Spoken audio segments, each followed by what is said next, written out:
তীব্র গরমে অতিষ্ঠ জনজীবন।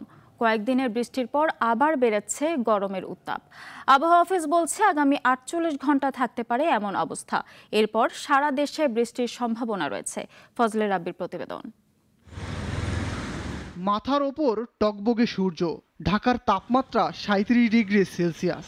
দেশের সর্বোচ্চ তাপমাত্রা এর চেয়ে একটু বেশি, ঈশ্বরদীতে ৩৯.৫ ডিগ্রি সেলসিয়াস।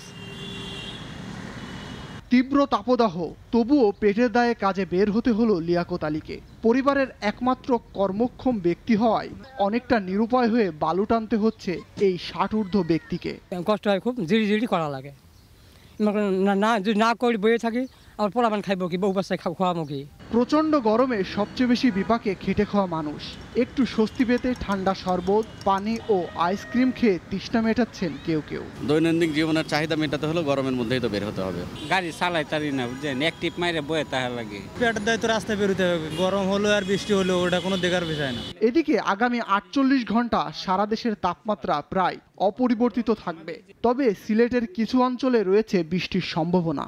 আর আগামী ২০ থেকে ২১ তারিখ সারা দেশে বৃষ্টিপাত হওয়ার সম্ভাবনার কথা জানিয়েছে আবহাওয়া অফিস। দেশে যে চলমান তাপপ্রবাহ আছে, এই চলমান তাপপ্রবাহ আমরা আশা করছি যে আগামী ৪৮ ঘন্টা আরও অব্যাহত থাকার সম্ভাবনা রয়েছে। আর এর পরবর্তীতে পরশুদিন থেকে বিশেষ করে দেশের ইস্টার্ন পার্ট এলাকায় বৃষ্টিপাতের এলাকা বৃদ্ধি পেতে পারে। বিশেষ করে সিলেট, বরিশাল বিভাগ এবং চট্টগ্রাম বিভাগের কিছু কিছু জায়গাতে বৃষ্টি হতে পারে এবং আমরা আশা করছি যে তারপর থেকে দেশে যে চলমান তাপপ্রবাহ, সেই চলমান তাপপ্রবাহ কিছুটা প্রশমিত হতে পারে।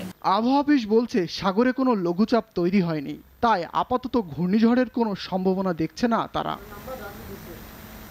ফজলে রাব্বি, নাগরিক, ঢাকা। একমাত্র ওয়ালটন এসি দিচ্ছে ১ বছরের রিপ্লেসমেন্ট গ্যারান্টি এবং কম্প্রেসারের ১০ বছরের গ্যারান্টি।